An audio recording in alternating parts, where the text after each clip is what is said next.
મંદહાસ રુચિરાનનાભુજમ પૂજિતમ સુરનરોત્તમેર્બુધા ધર્મનંદન મહં વિચિંતે.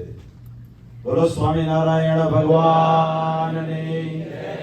શ્રી લક્ષ્મીનારાયણ દેવની જય. પરમ કૃપાળુ આરાધ્ય શ્રી ભગવાન શ્રી હરિ આજે કેનેડા ખાતે કેલગરી શહેરમાં આપણું વડતાલ ધામ એના માધ્યમથી આજે સરસ મજાનું આ એક રામાયણનું મંદિર અને મંદિરમાં આપણી એક સત્સંગની દિવ્ય સભા અને સભાની અંદર આપ સર્વે ભક્તોને જેમણે સત્સંગની બધી દિવ્ય કથાનું શ્રવણ કરેલું છે એવા ગઢપુરના ખૂબ એક વિદ્વાન છે, ઘણી બધી કથાઓ કરી ચૂક્યા છે એવા શાસ્ત્રી સ્વામી શ્રી હરિપ્રસાદ સ્વામીજી, અમારી સાથે પ્રવાસમાં જોડાયેલા ન્યૂ જર્સી વડતાલ ધામથી પધારેલા શાસ્ત્રી સ્વામી શ્રી રામદાસજી સ્વામી, તેમજ ખાસ ઉપસ્થિત ધોલેરા શ્રી મદન મોહનજી મહારાજ ના પ્રતિનિધિ રૂપ ત્યાંના કોઠારી શ્રી હરિકેશવ સ્વામીજી, ઉપસ્થિત વિશ્વવિહારી સ્વામી, આપણું સરસ મજાનું નાનકડું પણ સત્સંગ લક્ષી મંડળ અને મંડળની અંદર ઘણા બધા ભક્તો ઉપસ્થિત છે. એમાં શ્રી હરેન્દ્રભાઈ હોય, તદુપરાંત એમને જેમની ઓળખાણ કરાવી એવા શ્રી કિશોરભાઈ છે, હાર્દિકભાઈ હોય, કવિકભાઈ હોય, રાધિક હોય, ઘણા બધા ભક્તોની યાદી આપી એમને. એક વાત એમણે એવી કરી કે ભાંગફોડની ટીમ, પણ ભાંગફોડની ટીમ છે ને કન્સ્ટ્રક્શન માટેની ટીમ છે. ત્યારે એવા તમામ કાર્યકર્તાઓ, અલ્કેશભાઈ, ઘણા બધા ભક્તો છે, અમારા સુરતથી જીતેશભાઈ આવ્યા છે, જયેશભાઈ વગેરે ઉપસ્થિત આપ સર્વે ભક્તોને અમારા ભાવથી જય સ્વામિનારાયણ. ઘણી બધી વાત થઈ, એમાં એક સેન્સિટિવ વાત થઈ કે ભાઈ કોઈ પણ મંદિર અને એની સંપત્તિ, કેમ કે કલયુગમાં છે ને ધનમાં, દોલતમાં, સુવર્ણમાં કળીનો વાસ હોય છે. એમ સ્વામિનારાયણ સંપ્રદાયની અંદર ભગવાન સ્વામિનારાયણની વિચારધારા પ્રમાણે જે મંદિરો થાય એ મંદિરો દેવને અર્પણ થાય. જ્યારે કોઈ પણ મંદિરની સંપત્તિ દેવને અર્પણ થાય છે ત્યારે સંપત્તિ નિર્ગુણ થાય છે. કેમ કે કળીની અંદર છે ને સંપત્તિમાં કળીનો વાસ હોય છે.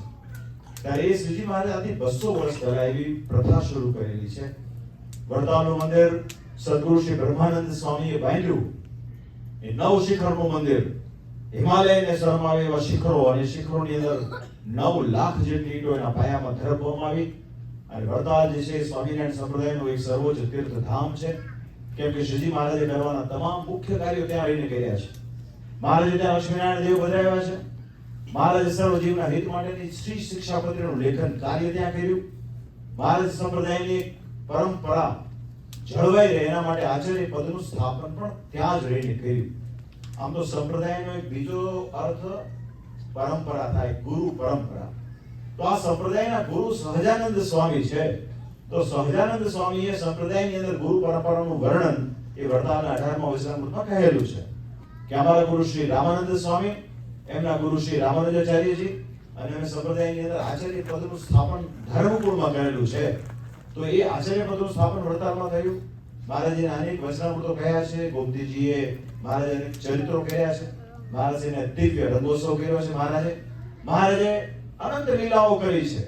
એના માટે શાસ્ત્રોની અંદર ભગવાન શ્રી હરિનો મત એવો સ્પષ્ટપણે કહે છે કે સૂતા બેસતા સર્વે કાળ વાલો સંભાળે છે વડતાલ. જેમ ઘરને સંભાળે પ્રવાસી એમ વડતાલને અવિનાશી. વડતાલનો બહુ મહિમા કયો છે. મહારાજ કે વડતાલ તો વડતાલ છે. ત્યારે વાલા ભક્તો જો એ વડતાલ જે છે આપણા સંપ્રદાયનો એક પર્યાયવાચી શબ્દ છે. આમ સ્વામિનારાયણ સંપ્રદાયને ડિસ્ક્રાઇબ કરવો હોય તો ખાલી વડતાલ બોલો ને એમાં બધું આવી જાય. આપણો તો સંપ્રદાય ઉદાર મનને આશરેલો છે, એટલે જેમ આજે આપણે વિદેશમાં જોઈએ તો કોઈ પણ નામનો ઉપયોગ કરવો હોય તો એની ફ્રેન્ચાઇઝી એનું એક કાયદેસરનું ધારા ધોરણ હોય. હવે આપણે ઉદારવાદીથી ચાલતા હોઈએ એટલે જે આવી વડતાલનું નામ લે, અને સ્વાભાવિક છે જે પ્રસિદ્ધ હોય નકલ તેની થાય, બરોબર ને? કોઈ મોટી બ્રાન્ડ હોય પ્રસિદ્ધ તો સ્વાભાવિક છે ડુપ્લિકેટ તેની થાય, કારણ કે એના આશરે બધું ચાલે ને. એટલે હરિચરિત્ર સાગરમાં મહારાજે કીધું કે મોટાની ઓથે ઠગોનું ગુજરાન ચાલે છે. ઠગોનું ગુજરાન કોની પર ચાલે ખબર? મોટાની ઓથ લઈને. મોટા સંત થઈ ગયા હોય તો ઘણા બહુ રૂપિયા એ સંતનો વેશ ધારણ કરીને સમાજમાં ભળી જતા હોય છે અને લોકોને છેતરતા હોય છે. એટલું જ નહીં, મોટા સંતો જે રીતે વર્તતા હોય એનાથી અધિક વર્તતા હોય. ફાટેલા તૂટેલા કપડા પહેરે, નીરસ અન્ન ખાય, પગ લાંબા ટૂંકા કરીને સૂવે નહીં, અને એવી રીતના જે વર્તતા હોય, શ્રીજી મહારાજ કહે છે કે એવાને દેખીને સત્સંગના સારા ભક્ત જનો એમાં ચોંટતા હોય છે. પણ એને લઈને કલ્યાણ નથી. કલ્યાણ તો સત્સંગની જે રીત અમે સ્થાપિત કરેલી છે એ પ્રમાણે જે વર્તે છે એ જ કલ્યાણ જ લગાડ્યો એટલે ગેરંટેડ એ જ કલ્યાણનો અધિકારી છે. તો વાલા ભક્તોજનો, સંપ્રદાય કહેતા સત્સંગ છે કલ્યાણનો છે, બાકી બધી વસ્તુ ગૌણ છે. હવે સ્વાભાવિક છે કે આપણે બધા દેશમાં રહેતા હોઈએ, પરદેશમાં રહેતા હોઈએ, સ્વાભાવિક છે કે અહીંયા થોડું ઘણું બધાને હોય, પણ મૂળ વાત એ છે કે તો આપણને મળવાનું છે. સ્વામિનારાયણનો આશરો લીધો છે એટલે બધી જ વસ્તુ પ્રાપ્ત થવાની છે. કેમ કે શ્રીજી મહારાજે આપણા માટે એના ગુરુ શ્રી રામાનંદ સ્વામી પાસે માંગી લીધું છે કે ભાઈ તમારો આશ્રિત અન્નધન વસ્ત્રથી દુઃખી થવો જોઈએ નહીં. કે આજે 200 વર્ષના વાણ વીતી ગયા, પણ એ વસ્તુ આજે પણ પ્રસ્તુત છે. હવે મૂળ વાતો પર આવીએ કે મંદિરો જે છે એ દેવના હોવા જોઈએ. તદુપરાંત અમારા આશ્રિતોએ જેને સ્વામિનારાયણનો આશ્રિત હોય, સ્વામિનારાયણની નિષ્ઠા હોય, સ્વામિનારાયણના વચનને જે માનતો હોય એને માટે વાત છે. બાકી જે લોકો ઘરની દેશી ગાડીને અન્યત્ર જતા હોય એના માટેની વાત નથી. શ્રીજી મહારાજ કે અમારો જે આશ્રિત હોય એને પોતાની આવકનો 10મો ભાગ અને કોઈ દુર્બળ હોય તો 20મો ભાગ એટલે 10% or 5% રિસ્પેક્ટિવલી અમે પધરાવેલા દેવના અર્થે કાઢવો. હવે કોણ એને ક્યાં અને કેવી રીતે કાઢવો એની પણ સમજ દેશ વિભાગના લેખમાં શ્રીજી મહારાજે કરેલી છે. માની લો કે વડતાલ દક્ષિણ દેશ છે, કેમ કે શ્રીજી મહારાજે જે બે દેશ ગાદી કરીને એમાં આમ દ્વારકા અને આમ કલકત્તાની કાલ્પનિક રેખા ખેંચેલી છે. ઉપરનો પાર્ટ છે નોર્ધન ડાયોસિસ કહેતા ઉત્તર દેશની ગાદી છે અને નીચેનો પાર્ટ એ સધર્ન ડાયોસિસ કહેતા દક્ષિણ દેશની ગાદી છે. શ્રીજી મહારાજે જે 6 મંદિરો બાંધ્યા એમાં પણ જે વિભાજન થયા એમાં ઉત્તર ગાદીમાં ભુજ અને અમદાવાદનું મંદિર આવ્યું અને દક્ષિણ ગાદીમાં વડતાલ, ધોલેરા, ગઢડા અને જૂનાગઢ મંદિર 4 મંદિર આવ્યા. બરોબર? અને મહારાજે એના તમામ આશ્રિતો આજ્ઞા કરી કે જે દક્ષિણ દેશનો આશ્રિત હોય અને દક્ષિણ દેશમાં જે કંઈ કરતો હોય એ જમાનામાં ખેતીવાડી કરતા કે જે નાનું મોટું કામ કરતા તો પોતાની આવકનો 10મો ભાગ એને લક્ષ્મીનારાયણ દેવને અર્પણ કરવો. એ પ્રમાણે ઉત્તર દેશમાં જે રહેતા હોય એને નરનારાયણ દેવને અર્પણ કરવું. એવી રીતે ઉત્તર દેશનો કોઈ હરિભગત દક્ષિણ દેશમાં આવીને બેસ્યો હોય અને ન્યાય એ ઉપજ કરતો હોય, ન્યાય કમાતો હોય તો એને ધર્માદો લક્ષ્મીનારાયણ દેવને આપવો. વાઇસે વર્ષા. તદુપરાંત વિદેશની અંદર પણ કોઈ સ્થિર થયા હોય, અહીંયા તો કોઈ દેશ વિભાગ લાગુ પડે નહીં. અહીંયા તો બહુરત્ન વસુંધરા છે, અહીંયા તો તમામ પ્રકારના હરિભક્તો છે, સૌરાષ્ટ્રના છે, કચ્છના છે, કાઠિયાવાડના છે, હાલારના છે, કાનમના છે, બધા ભક્તો છે અહીંયા. તો અહીંયા કોણ ક્યાં કેવી રીતે ધર્માદો આપે એ પણ પ્રશ્ન આવે. તો ઈમાનદારીથી આપણે જે દેશના હોઈએ તો આપણે આપણો ધર્માદો તે દેશના દેવને દેવાનો થાય છે. અને એની સાથોસાથ આપણે જે નગરમાં રહીએ છીએ, જેમ કે દાખલા તરીકે તમે કેલગરીમાં રહો છો, તો કેલગરીની અંદર માની લો કે કોઈ દેવનું મંદિર થાય છે, બે માંથી આઈધર તો અહીંયા વડતાલ શ્રી લક્ષ્મીનારાયણ દેવ ગાદીનું મંદિર થાય છે, થવા જઈ રહ્યું છે. કહેતા વડતાલ લક્ષ્મીનારાયણ દેવનું મંદિર થવા જઈ રહ્યું છે. તો અહીંયા વિવેકની દ્રષ્ટિએ અને ઈમાનદારીની દ્રષ્ટિએ આપણે આપણો ધર્માદો દેવને અર્પણ કરવો જોઈએ. હવે મૂળ વાત એ આવે છે, આમાંથી ઘણા અહીંયા આવ્યા પછી ઘણાને સત્સંગ થયો હોય, ઘણાને પહેલેથી સત્સંગ હોય, ઘણાને સ્નેહ ભાવથી થયો હોય, ઘણાને કોઈ પણ બીજી બાબતોથી સત્સંગ થયો હોય. એટલે ગઈકાલે યુવાનોને પૂછ્યું આમાંથી ધર્માદો કેટલા કાઢે છે, તો હાર્ડલી થોડા ઘણા છે. અને ધર્માદો વિશે બહુ વાત હોય નહીં, ધર્માદો બહુ ખબર હોય નહીં. મોટા ભાગે અહીંયા જે યુવાનો આવ્યા હોય પોતાના માતા પિતાના સપનાઓ પૂરા કરવા માટે, પોતાના જીવનને બહેતર બનાવવા માટે આવ્યા હોય, ઘણી બધી ટમણાઓ હોય, ભણ્યા પછી વર્ક પરમિટ, ઈ વર્ક પરમિટ પછી લટકતી તલવાર કે પીઆર થવાશે કે નહીં થવાય, એમાં પાછું આપણે ધર્માદાની વાત કરીએ તે અયોગ્ય કહેવાય. પણ છતાંય મારું એવું માનવું છે કે તમે થોડુંક તો થોડુંક, જો યુવાનો તમે ખરેખર જે કાંઈ પણ કમાવો છો એનો થોડો પણ ભાગ જો દેવને અર્પણ કરશો ને તો મારી તમને ખાતરી કે લક્ષ્મીનારાયણ દેવ સર્વ પ્રકારે તમારું યોગક્ષેમ પૂરું કરશે. હવે આ મંદિર વડતાલ થઈ રહ્યું છે. ગયા વખતે પણ અમે આવ્યા હતા ત્યારે ચેરમેન સ્વામી હતા, એટલે મને હરેન્દ્રભાઈ આદિ ભક્તોએ વાત કરી કે અહીંયા હરિભક્તો જો ધર્માદો આ મંદિરમાં આપે તો કેમ? મેં તો આપી શકે, પણ તમારે એના માટે વડતાલ મંદિર ટેમ્પલ મેનેજિંગ ટ્રસ્ટી બોર્ડ જે છે આપણું વિધિવત એને ચેરમેનશીપ પાસેથી તમારે પરવાનગી લેવી પડે. તે પરવાનગી પણ લેવામાં આવેલી છે. પછી બીજી વાત કે આધ્યાત્મિક વડા તરીકે અમે આચાર્યમાં રસી છીએ, તો અમે પણ આપણે કહીએ છીએ કે જ્યાં સુધી આપણું મંદિર પીડિત ન થઈ જાય અથવા જ્યાં સુધી આપણું મંદિર સંપૂર્ણપણે રન કરતું ન થઈ જાય ત્યાં સુધી તમારામાંથી જે ભક્તજનોએ સંકલ્પ નાનો મોટો કર્યો હોય દેવના ધર્માદાનો, એ તમારે આ વડતાલ ધામ કેલગરીમાં જો તમે આપશો તે લક્ષ્મીનારાયણ દેવના ચોપડે જમા થઈ જશે. ધર્માદો જે છે ને, ધર્માદાનો અધિકાર કેવળ દેવનો છે. હવે આજકાલ વર્તમાન સમયમાં શું થયું છે કે ઘણી બધી શાખાઓ સ્વામિનારાયણના નામે અત્યારે ચાલે છે માર્કેટમાં. બે વડતાલ ધામની વાત ચાલે છે. હવે આપણે જૂના જમાનામાં એવું કહેવાતું કે ધોવારણ લાઈનની સાથે આપણો લાઈટનો થાંભલો જો જોડાયેલો હોય ને તો એમાં લાઈટ આવે, બરોબર? બાકીના બધા થાંભલા કેવાય પછી શોભાના ગાંઠિયા કહેવાય. એમ જેટલા કહેવાતા વડતાલ ધામ હોય ને એ મૂળ વડતાલ લક્ષ્મીનારાયણ દેવ ગાદી વડતાલ સંસ્થા ટેમ્પલ મેનેજિંગ ટ્રસ્ટી બોર્ડ એની સાથે જેનો નાતો ના હોય એ બધા શોભાના ગાંઠિયા છે. મૂળ વડતાલ ધામ એ કહેવાય કે જે વડતાલ લક્ષ્મીનારાયણ દેવ ગાદી સાથે જેનો ડાયરેક્ટ સંબંધ હોય, જેને વડતાલ ટેમ્પલ મેનેજિંગ ટ્રસ્ટી બોર્ડના વર્તમાન ચેરમેન કોઠારી છે એને પેક કરતા હોય, જેને શ્રી સત્સંગ મહાસભાના પ્રમુખથી માંડીને આગેવાન તમામ સંતો જેને માન્ય કરતા હોય અને જે વિદ્યમાન આચાર્યશ્રી હોય એ જેને માન્ય કરે ને એને વડતાલ ધામ કહેવાય. બાકીના બધા છે ને એ પોતાના સ્વાર્થે કરીને હોય છે. આ કળિયુગ ચાલે છે, ઘોર કળિયુગ ચાલે છે. મંદિરો બેઝિકલી શ્રીજી મહારાજે જે મંદિરો કર્યા છે ને એ આત્મકલ્યાણ માટે કરેલા છે. 6 મંદિરનો જો ઇતિહાસ તપાસો, અત્યારે ધોલેરા શ્રી મદન મોહનજીનો 30 શતાબ્દી ચાલે છે. આપણે ધોલેરાની વાત કરીએ. ધોલેરા આજે પણ એક નાનું ગામડું છે. તો 200 વર્ષ પહેલા તો એક સામાન્ય ગામ હશે, પણ એ ગામના મોટા ભક્ત થઈ ગયા પૂજા બાપુ અને એનો પરિવાર. એ મહારાજને એટલો બધો નિષ્ઠાથી ભરેલો હતો કે શ્રીજી મહારાજે એવા પ્રેમી ભક્તની ભાવનાને ધ્યાનમાં રાખી મંદિર કર્યું છે. એટલે એના મંદિર શું કરવા થયું કે પ્રેમી ભક્તની ભાવનાને ધ્યાનમાં રાખીને. ત્યાં ઓલો આશય નહોતો કે મોટા નગરમાં મંદિર કરીએ, ઝાઝા માણસો આવે, ઝાઝો પૈસો આવે. ના, જેટલા પણ મંદિરો થયા છે ભક્તની ભાવનાને આધીન થયા છે. મંદિરો સંપ્રદાયની રીત પ્રમાણે થયા છે. મહારાજને ખબર હતી 200 વર્ષ પછી ઘોર કળિયુગ આવશે. આપણે તે કાઠિયાવાડમાં કહેવત છે ને કે ભૂવો ધોણે તો શું કરે, નાળિયેર ઘરભણી ફેંકે, પોતાની વાત લાવ્યા વગર નો રહે. નેરેટિવનો જમાનો છે. હવે આજે કોઈ જગલર આવ્યો હોય તો વચ્ચે ઓલો કેવાય જાદુગર કહેવાય ને, શું કહેવાય, ઇલ્યુઝનિસ્ટ, તમને ભ્રમણમાં લાવે. હવે કોઈ સરસ મજાનો જાદુગર આવ્યો હોય, બહુ સરસ બોલતો હોય, અત્યારે એવું વર્ણન કરે અત્યારે બહાર -35 ડિગ્રી ટેમ્પરેચર છે, બરફ પડી રહ્યો છે, સરસ મજાનો આમ તેમ, તો તમને એવું ફીલ થાય. પણ એ કેવળ ને કેવળ કાલ્પનિક હોય.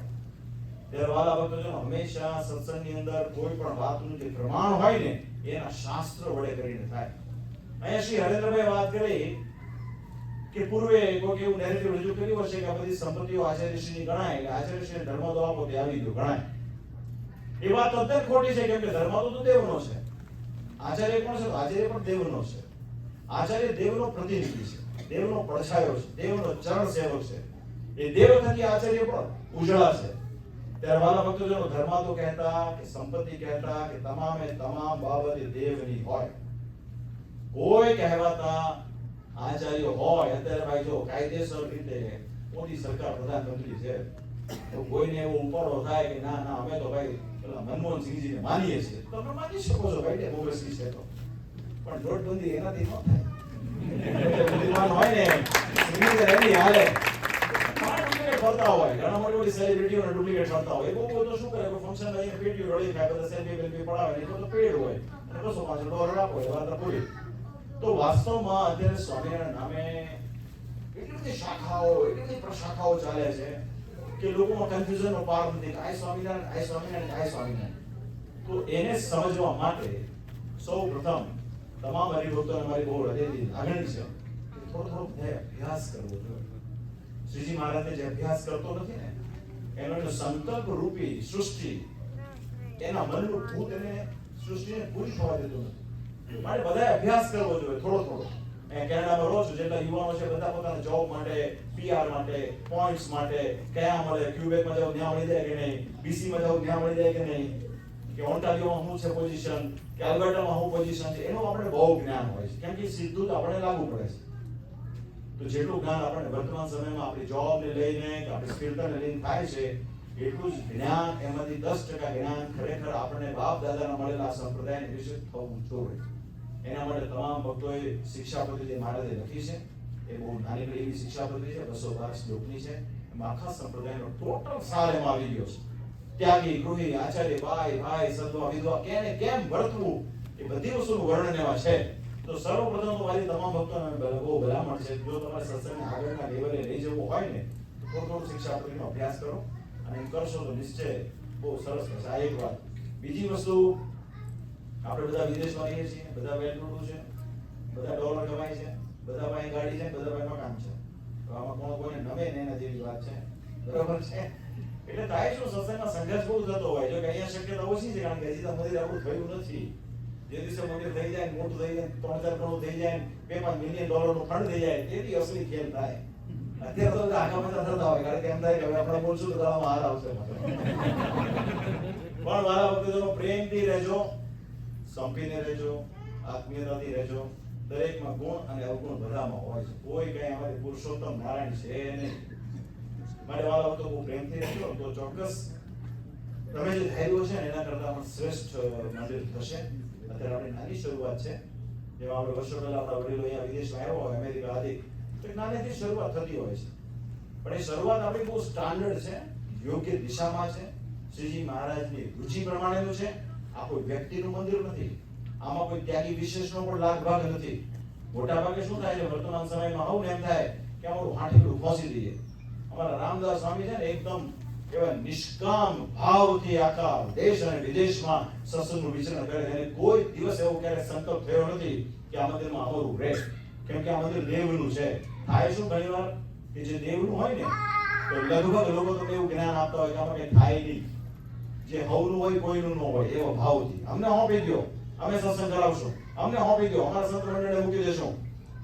જો ભાઈ આ મંદિર દેવનું છે, દેવનું હશે ને તો જ આમાં શાશ્વત સુખ મળશે. વિચાર કરો, વડતાલનું મંદિર બ્રહ્માનંદ સ્વામીએ બાંધ્યું.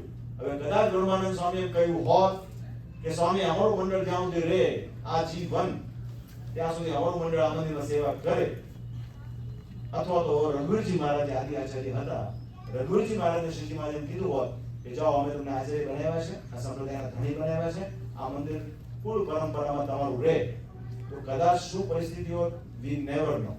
પણ એ લક્ષ્મીનારાયણ દેવનું છે ને, માટે આજે 200 વર્ષ નહીં 2000 વર્ષ થશે ને, તો પણ સર્વ માટેનું વડતાલ લક્ષ્મીનારાયણ દેવનું આજે ખૂબ આનંદ થયો છે. સારી તમે મહેનત કરી છે. બહેનો વિભાગની અંદર સૌએ રસોઈ કરી છે. કોઈ જેને જે આવડ્યું, જેને કોમ્પ્યુટર વિભાગમાં, કોઈને મીડિયા ટીમ, પછી કન્સ્ટ્રક્શન માટેના બધા ભક્તજનો, તદુપરાંત કોમ્યુનિકેશન્સ વગેરે વગેરે વગેરે, એ ઘણી બધી બાબતો છે. આપણે પ્રોફેશનલ નથી અને આપણે પ્રોફેશનલ થવું પણ નથી. આપણે વ્યવસાયિક નથી. આપણે આ મંદિર 4 પૈસા કમાવા માટે નથી કર્યું. આપણે આ મંદિર એટલા માટે કરીએ છીએ કે અહીં આવેલો કોઈ પણ જીવ જો પ્રેમથી, નિર્દોષ ભાવથી, શ્રદ્ધાથી હરિકૃષ્ણ મહારાજ લક્ષ્મીનારાયણ દેવની ભક્તિ કરશે ને, તો એ જીવનો અલ્પ પ્રયાસે પણ એ મંદિરમાં બિરાજમાન મૂર્તિ દ્વારા એનું કલ્યાણ થશે. એના માટે માટે કામ થઈ જાય મોટું વગેરે વગેરે વગેરે. કોમ્પિટિટિવ વર્લ્ડમાં રહીએ છીએ, જે લોકો શાખમાંથી ફેંકાઈ ગયા છે એ લોકો પણ એમ માને છે કે અમે જ અસર છીએ.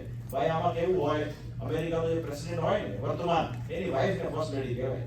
હવે પ્રેસિડેન્ટ મટી જાય ને તો પછી પદે મટી જાય ને. જેમ વૃક્ષના મૂળ કપાણા પછી ડાળીઓનું કોઈ અસ્તિત્વ હોય નહીં, એમ જે આચાર્ય પદેથી જે નીકળી ગયા હોય ને, એના પુત્ર પુત્રથીનો કોઈ એવા રોલ હોય નહીં. એવા ધરમપુરના 20 ફેમિલી છે ઉત્તર પ્રદેશમાં.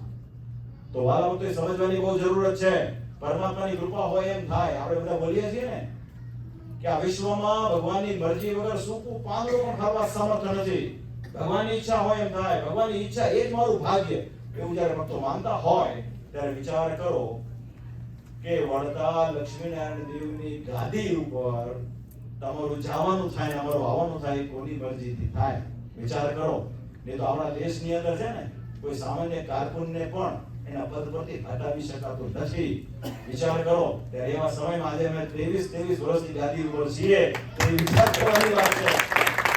અને બીજું વાલા વખતેનો બહુ સભાન થઈ, બહુ ગંભીરતાપૂર્વક કહું છું, સ્વામિનારાયણ ભગવાન અને એને પધરાવેલા જે દેવ હોય એને સિંહાસનમાં રાખવા, અન્ય વસ્તુ રાખવીને ઉપાસના કરો તો શુદ્ધ કરો, ભલે થોડી કરો. કોઈ તમને કહેતું નથી 24 કલાક ભજન કરો, પણ જેટલું કરો પ્યોર કરો, સાચી દિશામાં કરો. ભગવાનનો રાજ્ય પ્રાપ્ત કરવો હોય તેને બહુ કષ્ટ સહન કરીને આ સંપ્રદાય સ્થાપ્યો છે.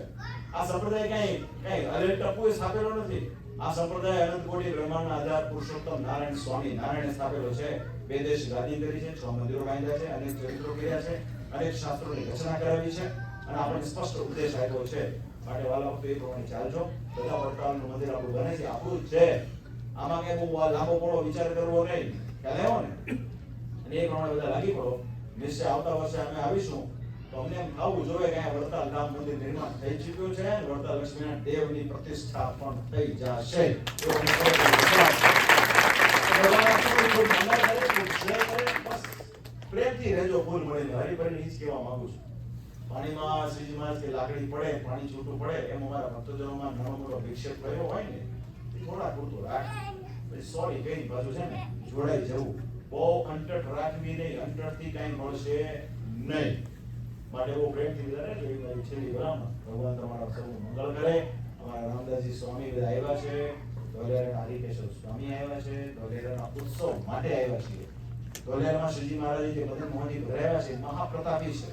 એના 200 years ઓલરેડી પૂરા થઈ ગયા વૈશાખ સુદ તેરસના રોજ.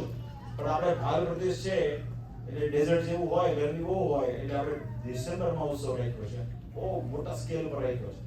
વડતાલ ગાદી પાસે 1300 કરતા પણ વધારે સંતો છે. બધા સંતોનો સક્રિય પ્રયાસ છે. અને અમારા ધોલેરાના કોઠારી બહુ યશસ્વી છે, ભાગ્યશાળી છે. એ કોઈ પણ ભક્તને હું જોઉં છું ઘણા દિવસથી, અમે પધરામણી કરી નીકળીએ પછી હરિભક્તને શ્રેષ્ઠ લાભ કરે, બધા જ હરિભક્તો એની વાતને સાનુકૂળ થઈને સેવા નોંધાવે છે. એવા મારા યશસ્વી કોઠારી આવ્યા છે. એ ઉત્સવ તો જબરદસ્ત થશે. જે લોકો ડિસેમ્બર મહિનામાં હોય ઇન્ડિયા, એમણે અવશ્યપણે ધોલેરાના ઉત્સવમાં આવવું. અન્યથા ઓનલાઈન તો આવવાનું છે. ઓનલાઈન ટીવીમાં જેમાં તમે મોબાઈલમાં જેમાં જેવું હોય જોઈ શકો છો. એ ઉત્સવની ભવ્યતાથી તમારા હૃદયમાં એવું થવું જોઈએ કે અમારા મૂળ સ્વામિનારાયણ સંપ્રદાયનો ઉત્સવ છે, એની ગૌરવતા હોવી જોઈએ ને એની આપણી આસપાસના લોકોને પણ આપણે જણાવવું જોઈએ. એ પણ ઉત્સવમાં પ્રત્યક્ષ કે અપ્રત્યક્ષ પાઠ લેજો, કેમ કે શ્રીજી મહારાજે એ મંદિર કરેલું છે.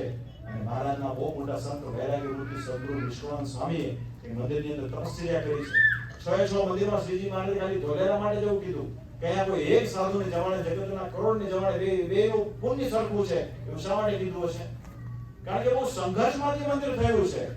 એટલે જ્યારે કોઈ મંદિર સંઘર્ષમાંથી થાય, ટાચા સાધુનો પૈસા હોય નહીં અને રણ જેવું હોય, ત્યાં મંદિર થાય, ત્યારે સમજવાનું ભગવાનની ખૂબ કૃપા થાય.